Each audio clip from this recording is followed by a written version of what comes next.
Jai Hind, friends. I'm very honored to have with us a very, very illustrious senior officer with us who has served a tenure in the ADGPI office as the DDGPI, as the Brig PI, as they would call it. He would know very well how to handle the media, and he has handled the media, not just news channels, but also when they make Hindi films and such things, or depicting the army. He will throw us some very good light on how what his experience, as per him, should be the advice how army has been depicting itself in the media and how better can we project army in the media as well, combined together. It's all a teamwork. And of course, he had a very, very long, illustrious career. Well, if I go on about it, I can just the entire interview will go on like this, sir. So I will just stick to the point, and I'll come because you need no introduction. I'll just come out and wish you Jai Hind, sir, and thank you very much for spending time, sir. Thank you, Ms. Shah. I'm honored by your invite and to talk about media and the army. Uh, Before I was DDGPI, that is a Brig PI, I was also the director PI. As a colonel, I was there. So I've had two tenures in PI. I'm no, even after that, I can say I'm no expert because media has evolved so fast in those last 20 years that I've been associated with it so closely. It's evolved so fast that I doubt if there's anyone who can confidently raise his hand and say that I mastered the media or I can uh, use it to the benefit of my organization or self. That apart, let me just take you through the army and the media, uh, why we are where we are. Now, firstly, as you're aware, you yourself don uniform and you yourself are from a Fauji family. The army is very security conscious. Uh, Everything is need to know, and you see they're conflicting views, and the media needs everything now fast. So we were always antagonistic. We always opposite poles with the media. So we never factored media in our plan of things in operations. We said media hai theek hai, something there which will come and we'll brief it. Somebody will do it. Similarly, in the 60s, 70s, and 80s, the government raised an organization, DPR, which was staffed by uh, some civilians and some defense officers as PROs, nodal PROs at particular places. Uh, Somehow, this again takes you to the ethos of the army that we thought this is not a good appointment. We sent not very competent officers, probably overlooked officers who had nothing much to look forward to. Okay, send him to the PR organization, though some of them did a wonderful job thereafter. But we were not very confident, or we were not very uh, aware of what media role media could play. We just wanted somebody to the basics, convey our basics. Then just because it media was not a major part in our uh, operational strategy, we hardly organized any training for it. Our people were unaware, our people were shy, they still are shy. We avoided media like the plague. uh, Anywhere media came, we generally beat a hasty exit. So we were not prepared for media when it hit us in the 80s and 90s with this fast pace. Earlier, the papers, they came, you gave a release, they were happy from somewhere in the western sector or somewhere in the northern eastern sector, they reported. And by and large, they were patriotic, so they reported good things and bad things were never reported. But as proliferation in media took place, TV started coming in. They were there everywhere. You were involved in JNK. You were heavily deployed in JNK. Heavily deployed in Northeast. I know of times when the military operations used to come to know that something has happened from the news, from the TV channels. You know what some channels had done? They had paid those chai wala and pan bidi stalls 100 rupees and say something happens in your area. This is the number. Please call us. That's why they were faster, and the army was totally unprepared. That's the time we realized, that was somewhere in the early 90s, late 80s, early 90s. We realized this won't do. We are getting unnecessary flack. The media is faster than us. And what happens is, in a bid to, as you say, there's so many channels, in a bid to make it big, they would, truth was the first casualty. They would blow up things, certain things, and take interviews with the locals who were always pro militants and all. So we realized we were at a losing end. So in the 90s, uh, we uh, realized that this won't do. So we raised an organization within ourselves as ADGPI, as you said, and we tried to nurture it. But it met with resistance from the ministry, who thought handling media was best done by done. Uh, Whereas they were not very hasty in responding, nor very worried about the image. We are very image conscious. The army is very image conscious, and that is another reason why we wish to avoid media. That we're scared of being trolled. We cannot take somebody challenging us and telling us you're wrong, because we are not supposed to be wrong. When we give out something, it's factual, it's correct. So anyway, in the 90s, we started training our officers, we started making an organizations, but there was resistance, and midway we went a little wayward. We got confused between information operations, information warfare, the strategy thereon, and we did raise IW brigades, Srinagar, I remember, in Northeast, but we were they were more uh, focused on recording and overhearing the conversations of the terrorists with the Pakis. From the operational point of view, we did not use it as a perception management tool, or in the real sense, the information warfare. Whereas there are organizations. I went to PACOM, Hawaii, Pacific Command of the U.S. on a visit. Four of us had gone, interaction with them on PI, public image issues, and they had a perception management team there in that those are 2007. Imagine how far ahead they were. So we were obviously late, and when we started, we went a little wayward. It was, of course, I would say that the need started from of Vijay, of Prakram, when we realized that uh, media can play a big part in ops. In fact, I recollect Major Zaki, forgetting the times now, very famous ex-Fauji grenadiers, you would know him. And so Uh, you're talking about Major Maruf Raza, sir.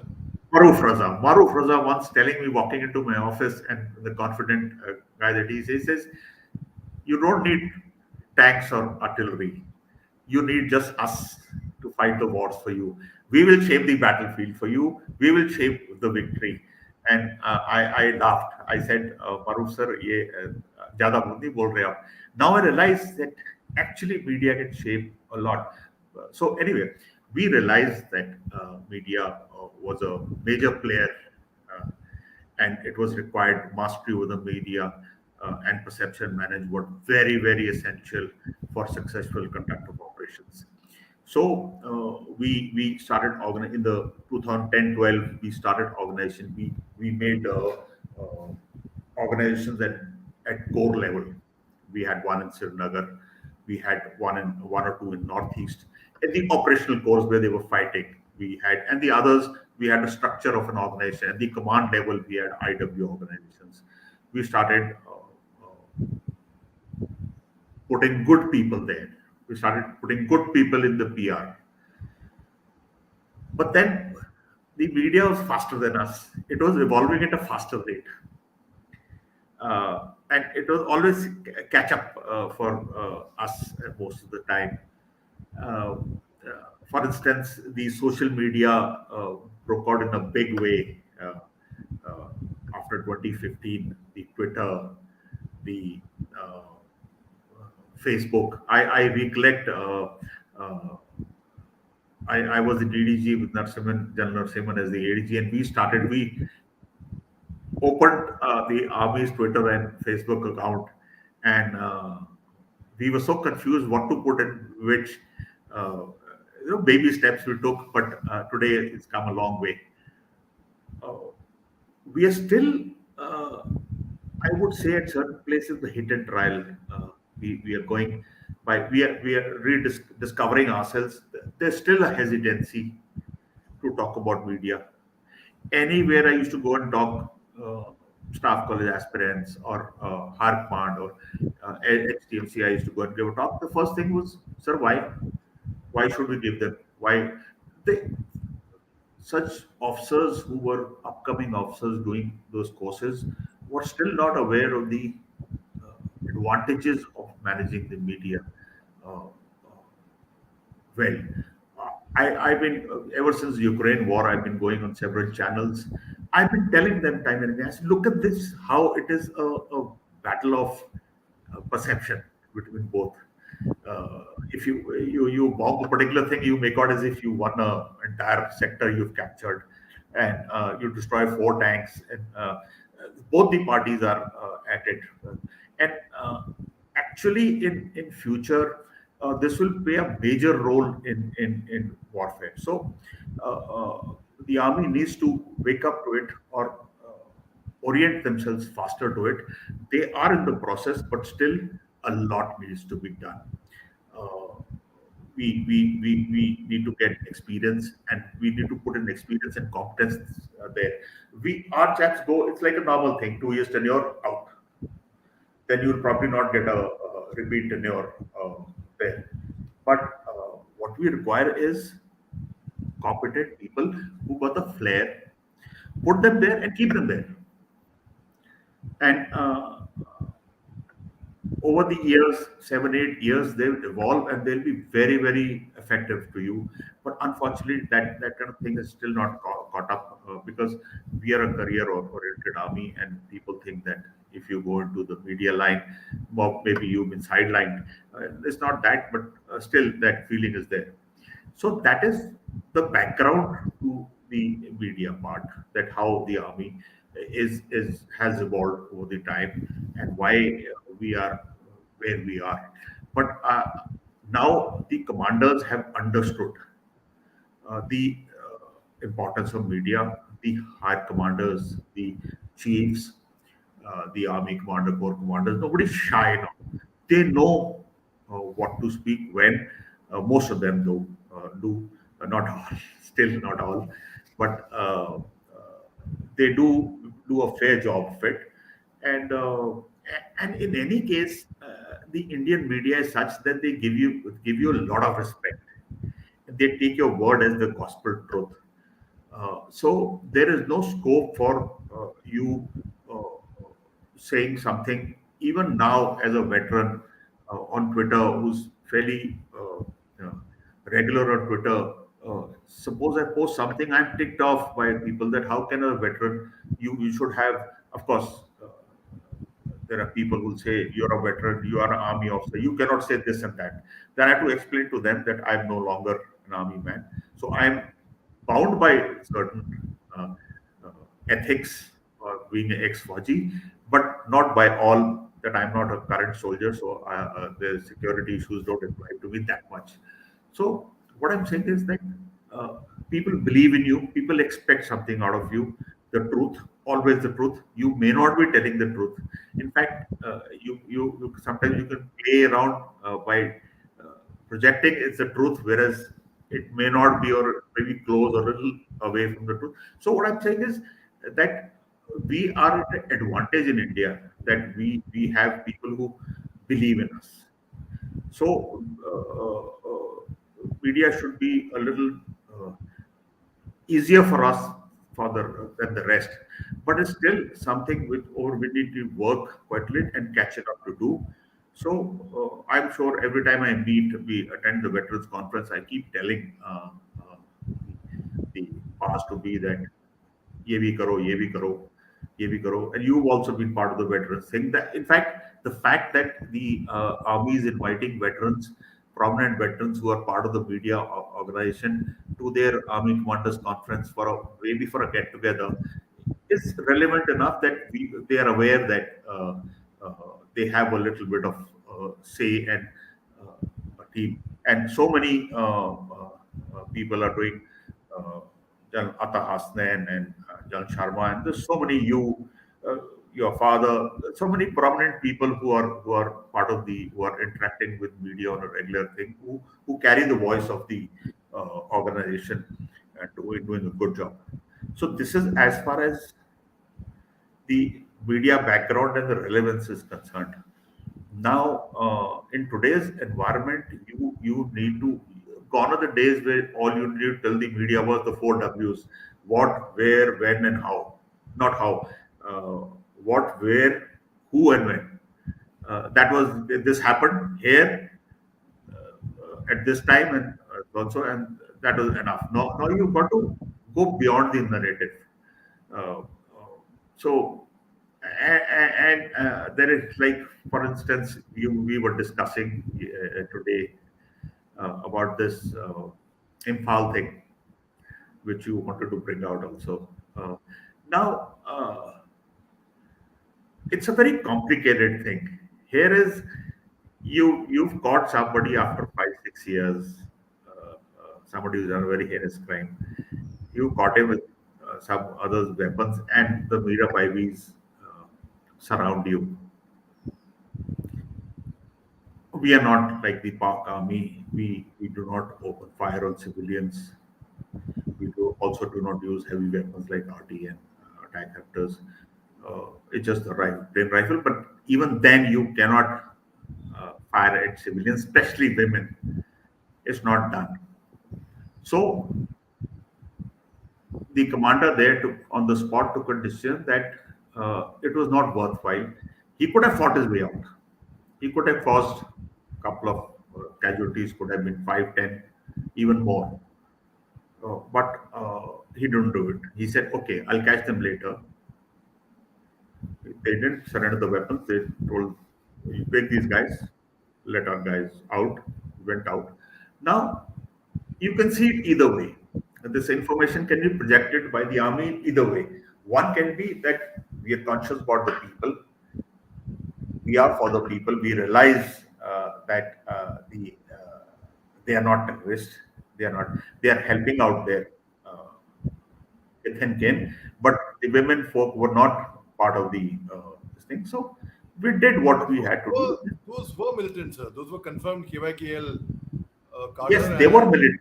They were one of militants, them but was those people who were identified surrounding. as self-styled Lieutenant Colonel Uttam.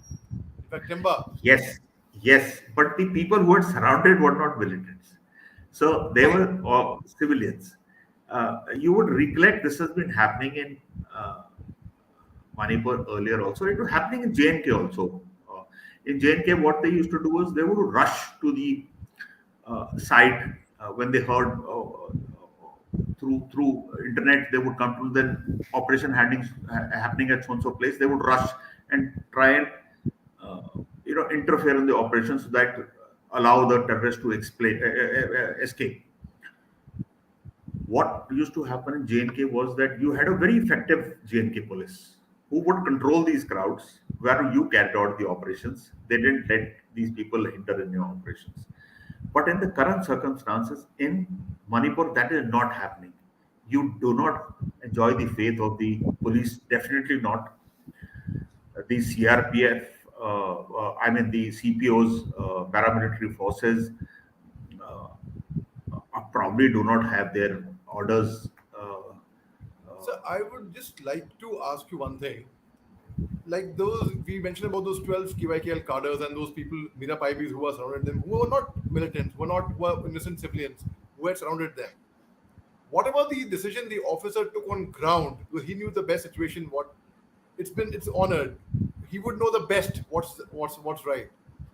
Thereafter, sir, the idea was we in the army are told keep away from media and media shy because you never know what might we might come better wrong.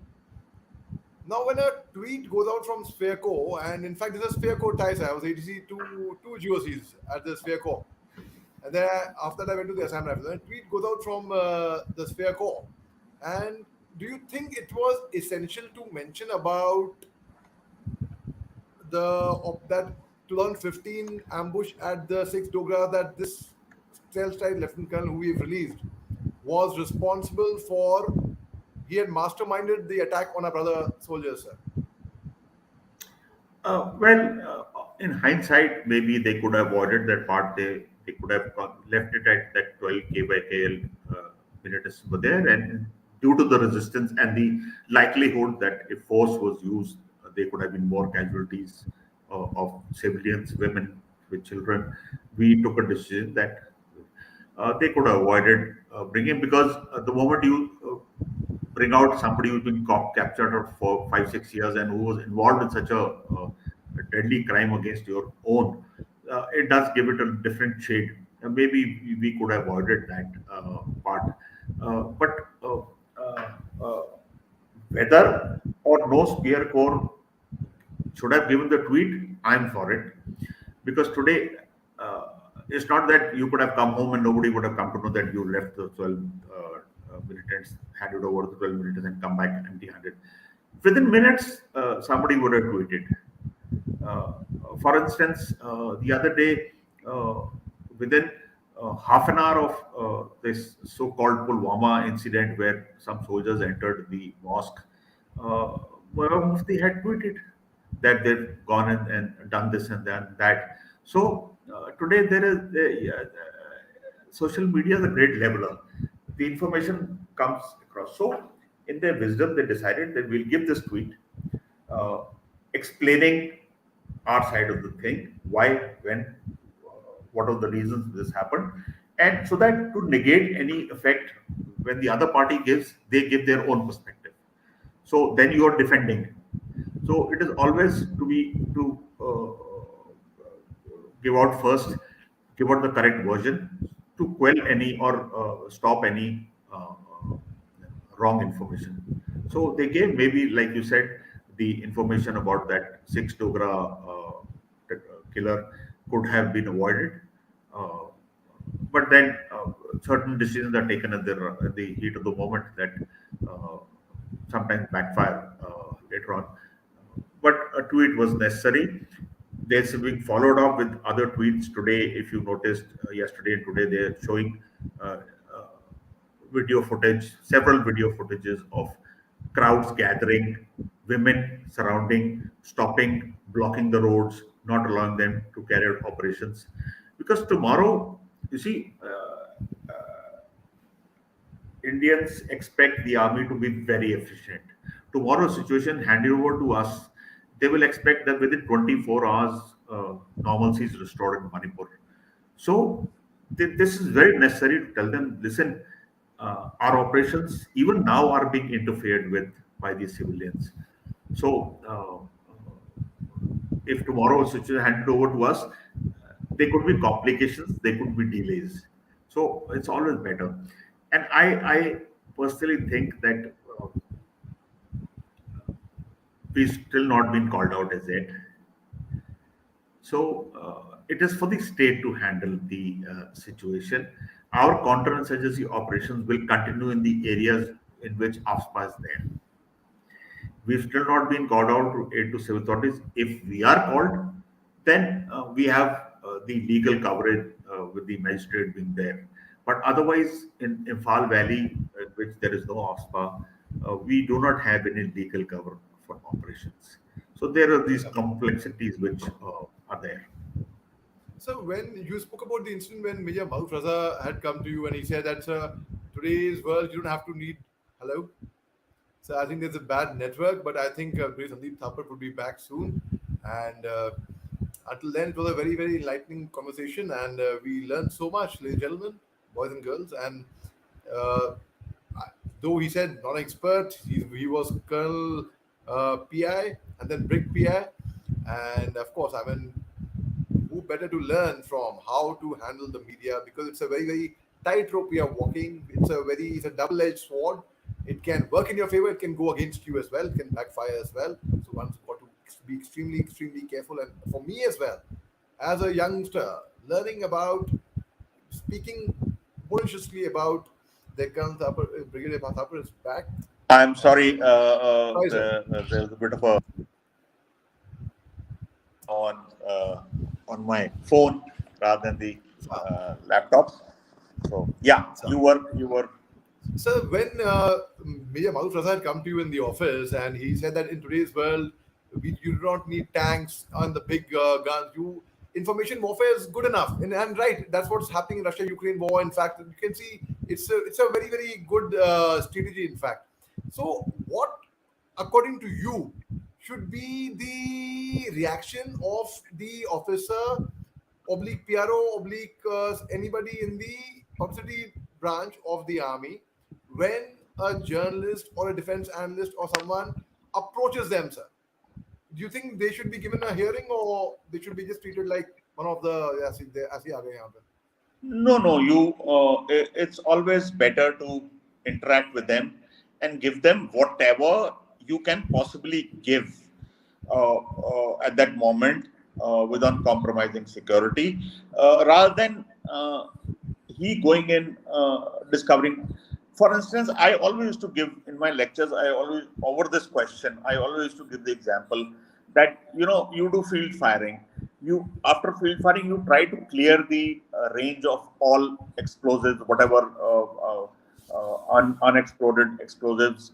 You do a thorough job, but sometimes one odd thing is left over due to carelessness or whatever.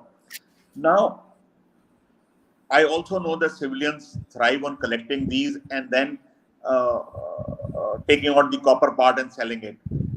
There have been cases where there have been explosions and some people have lost. Now, in this case, I know of an incident where media came to the army first and said, your version, they said, sorry, we will not tell you anything.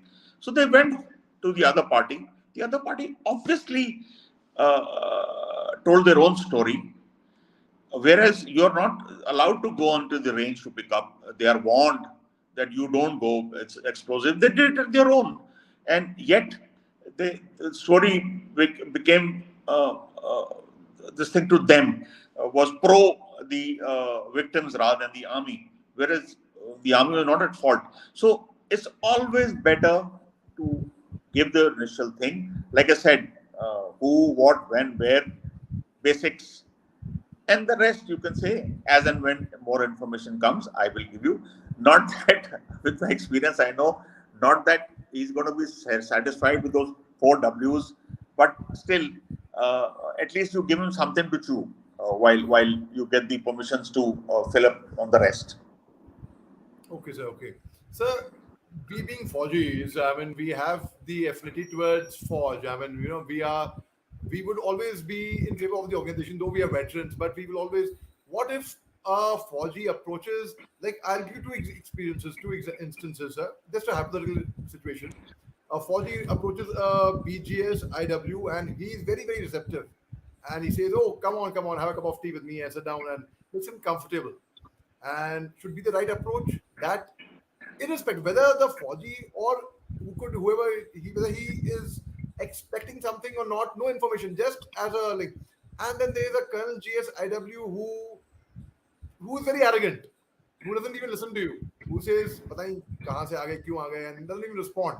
So, which, according to you, should be a better methodology to follow, sir? You've got to be very careful because your job is such. There are numerous incidents where you've spoken out of turn, you've spoken to someone and he's got and quoted you. So if you come to me and I am the BGS, I say, Major Shah, have a cup of tea, let's discuss, but everything is off the record. Please don't report it. Then there's a level set between us. Then we can discuss in an open manner I can tell you certain things. You can tell me a few things. Uh, but if that is not clarified and you have the liberty to report, then I later can't claim that he's I just told him in confidence and he's gone and reported me. So it is always better to clarify with the individual, whether he's a reporter or a veteran, that listen, chum, it's this is No, or I know what you're saying, sir. Or don't discuss about whatever is the confidential thing. Don't yes, discuss that at all. Don't actually. bring up that matter. So you one doesn't need to say it. But a normal reception, like say if you message somebody and or you approach somebody in normal life, what according to you should be a normal like आम आदमी का reaction क्या होना चाहिए, sir? To be normally receptive or just avoid completely? uh, I mean, if you know, for instance, I come to know something, and the other person who's serving knows that I'm active on Twitter and I might put on Twitter, so he has to be careful. Because today, social media has given everyone, has empowered everyone to be one with the world on an immediate this thing. So if I'm a little conservative, I say if there is something confidential, No, there's no confidential. There's nothing confidential. but I then mentioned this. there is no harm in talking to anyone and entertaining. I'm not uh, Vesha, I'm not got the gist of your question. You saying whether we need You to are, sir. entertain You are. I'll veterans? give you. I'll explain it in this role play kind of a thing. So you are in charge of. You are Colonel GS IW somewhere, for example, and I am speaking on a matter which is concerning there on national media, which is a huge responsibility. So I just send. I approach you normally. Hello, sir. I by virtue of being a brother officer, no other reason. There's no nothing that I expect from you. Just that to work together for a common goal, to achieve a common goal. Rather, I am trying to help you. Rather, it's not that I need something. So how do you relate it as either a misunderstanding from your side that perhaps I need something from you, or that is your nature, or that's your temperament, or if you do not say, if you just push this guy aside, then sir, on that situation I'm asking. I I got it. You see, it all depends on the individual and personality. Some people are like to talk a lot, are more receptive. They open up faster, extroverts. Some are not. I, for one extrovert. I like to talk. I like to interact. But then, if the media is also part of the conversation in the sense that you know that this likely to, so you can always entertain anyone. You associate media can meet me. I'm aware that you associate. I can talk. Uh, we can talk at length. There are issues we can discuss. There are issues we won't discuss. So it again, it's an individual. This thing. Some people are very secretive about simple things.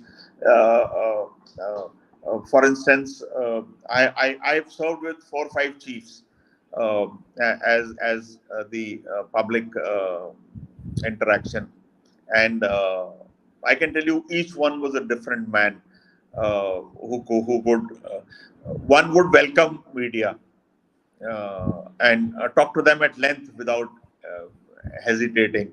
One would avoid media like the plague. Would not entertain them even for a cup of tea if he could help it, beyond the formal things. One could speak, was very eloquent, but anytime he spoke, he always caused controversies. Uh, so, you know, there are advantages and disadvantages of interacting with people who are associated with the media. And there was one we never used to take media near him because he was not very confident of saying what relevant things. So it all is a personality driven issue. What you're asking me. So So I there's one officer. and I take pride in naming him, in fact, Colonel R.K. Sharma. Again from Grenadiers, incidentally. He got subsequently in one after the other.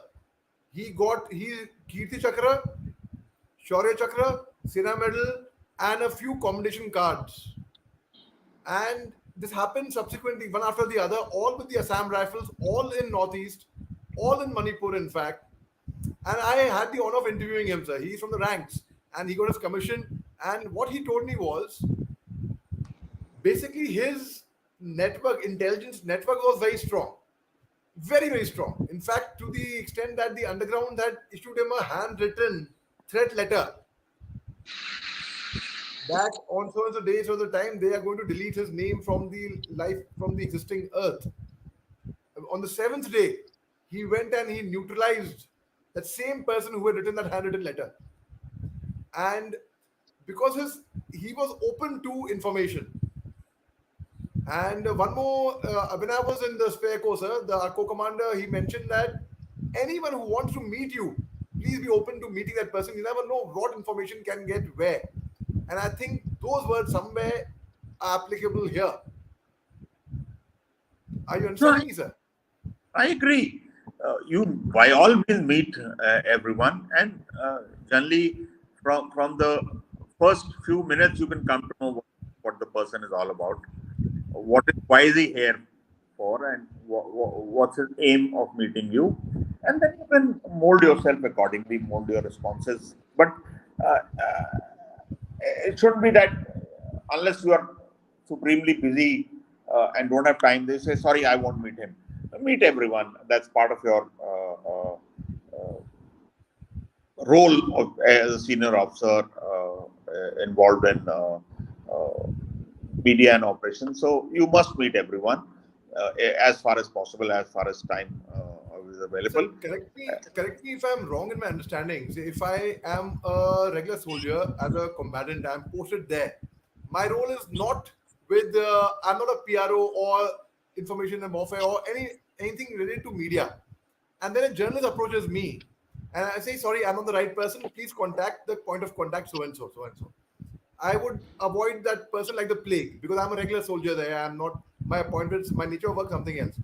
So doesn't it come under the charter of duties of a PRO or a Colonel GSIW or somebody associated with media to actually deal with media? Or if I'm wrong in understanding that, sir? See, there is an army's media policy, at least there in our time, maybe subsequent revisions have taken place, which authorized that a CEO is the lowest who can interact with the media. And like I said, the basics of an operation he can give the media, that what happened, where, No, I'm not talking about an interview, how. sir. I'm not talking about an interview. I'm not talking about an interview. No, I'm talking that's about what I'm saying. The interaction level is restricted up to a CEO. So you can't walk up to a major and say, "Kya hua hai yahan par?" He is not authorized to respond to you because in the wisdom of the authorities, we thought that you to interact with media, you need a certain level of maturity and not responsibility. even kya hua yahan. No information. Nothing specific. Nothing specific. Just to liaison together, to work together for a common objective. I'm Yeah, talking about. that's okay. But then if you got the PR organization, you got the Colonel GSIW, they are better off to coordinate whatever you have to do rather than an individual. An individual officer will give you all the assistance, help which you require. Probably if you have a breakdown or lunch or water, or can tell you which side to go, whom to contact. But beyond that, for operations, he may not. For that, you have specified people who are authorized to discuss. It's better go to them, and those guys cannot refuse meeting you uh, unless they have heavy commitments which preclude that. Otherwise, that's their job. So Sir, sir, also the officers who are posted to deal with media, does army headquarters have a this thing? How do they, on what basis? Like, do they have a previous media experience? Do they see that? And do you think that the army officers who are dealing with media need to be trained further in, though they are doing a fabulous job, I commend them. But do you think that they should be fine-tuned furthermore regarding handling media is concerned, sir? Well, I was just picked up offhand when I came as a colonel. I learned on the job. Uh, it took me considerable time to learn. Uh, and I was just an average officer, but now they are posting good officers. There is training. All the Sir, we are being modest by courses. saying you are an average officer. You are No, an all outstanding officer. You need to go in. I was all the courses, staff college, higher command, NDC. They all have media capsules now. Media is essential part. In fact, in staff college, when I was instructor, I helped incorporate that. I called first one. It was held for the final war game. I called Nitin Gokhale and Rajat Pandit from my own contacts. I got them over and they started that thing. Now it's a regular affair. Most courses. So people who are going to IWPR are now better trained, are more competent, have had certain experience. They are decidedly better. But as you say, QR, well, except for fluent Hindi English, I don't think there is any other QR per se, because the media can make even the wisest person look like a fool. You see it every day on TV. So there is no special quality which you could possess. Yes, you should be able to speak well and convince them, and rest all are normal qualities. So I don't think, but yes, certainly training and experience is now being given as due importance. Sir, sir, and one another question that comes to my mind, in the civil world, normally you find that people who are leading an organization, supposing I'm leading not me or anyone is leading an organization and joining some other organization. Last few days they tend to slacken down a bit. That अब तो मैं जा रहा हूँ, time आ गया, अब तो उल्टी गिनती शुरू हो गई मेरी. Now I'm about to go. And supposing I am an officer posted in the publicity directorate, and if my posting has been issued, my reliever has come. It's a hypothetical situation, sir. Do you think it will affect my nature of work, or it should not? And if at all it does, is it fair enough or no? Uh, it should not happen, but it does happen, and it's definitely not fair. But then we don't have that Japanese ethos. We are Indians, so like you said, "Ke, mera time ho gaya. I'm going. I couldn't be bothered." It's the that laissez-faire policy is there, part of our culture. You see it everywhere, not only in you see it everywhere, whether it's railways, electricity, government, wherever. Normal times they don't work, and once he's on his way out, so then he stops working. It's not correct, but it happens. It happens in the forge also. Quite a few cases. I know of cases who worked till last moment. Also, I know of a person who before retire, he was going on premature retirement, but he stayed back to finish his work, which is due. Uh, Even after he was SOS, struck off strength, he stayed back 3 4 days to finish. He was instructor in staff college, and he finished all the comments on the students' submissions, which he could have easily dropped and gone. He had nothing to take, but there are conscientious people there who would continue to do their job to the last moment. So it's not that bad either. So that's wonderful, sir. Thank you so much for throwing such wonderful insights. So one last question I would like to ask you, sir. One last question, and it may not be pertaining to this. Two questions, as I would say. So I can't stop commenting upon the beautiful papers behind you. Did you get it from your trip to Egypt, sir? Because since our Prime Minister just returned No, from Egypt. somebody presented me one. Somebody who had gone to Egypt presented me one. So I've had it Sir, framed. sir.